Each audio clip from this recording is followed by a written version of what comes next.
The next morning, Alveric opened his eyes, filled only with terrible cold. Even the sweet magical scent had already scattered without a trace. Before Alveric's eyes, only the faint fairies' mist, stretching toward the eastern mountains, was drifting like a cruel token of farewell. The fact pierced Alveric's heart like a terrible pain. Holding the small silver comb she had left behind, he sat slumped for days without drinking water. The Son of the Lord was gradually dying, like an empty shell. Strange things began to happen throughout the Valley of Earl. Silver glowing grass started to sprout out of nowhere, and purple leaves grew at an abnormal speed from twisted tree branches. Strange and sweet songs of fairies came floating mixed in the wind. That was only the beginning. Was it the magic of Lirazel's sorrow or the Elf King's rage? Elfland's massive curtain began to upheave. A thick mist bearing the light of twilight swallowed whole mountain ranges and pouring down toward the Valley of Earl. The magic finally went out of control and enveloped them. Wherever the mist touched, the physical laws collapsed.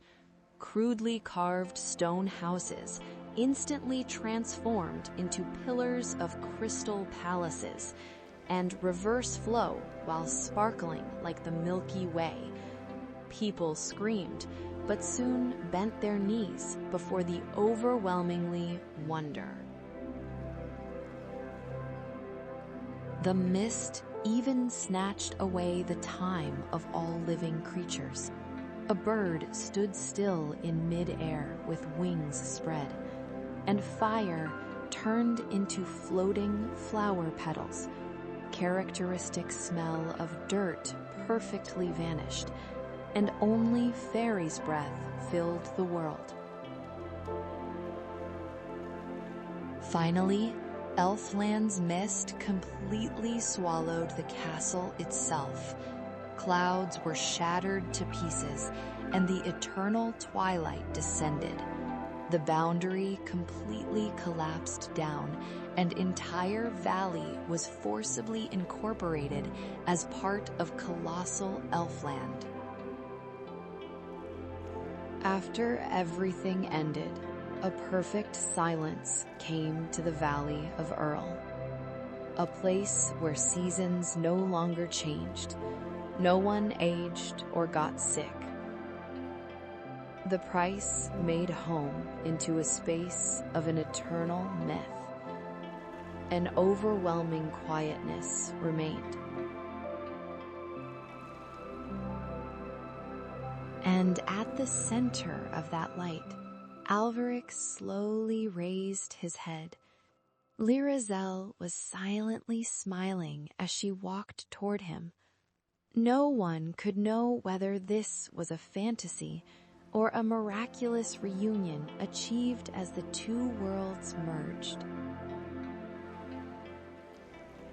Only one thing was clear. The two were now together within the eternal time. Whenever people see mysterious aurora rising over the mountain range, they whisper the legend, speaking how a gray valley transformed into a land of eternal miracles.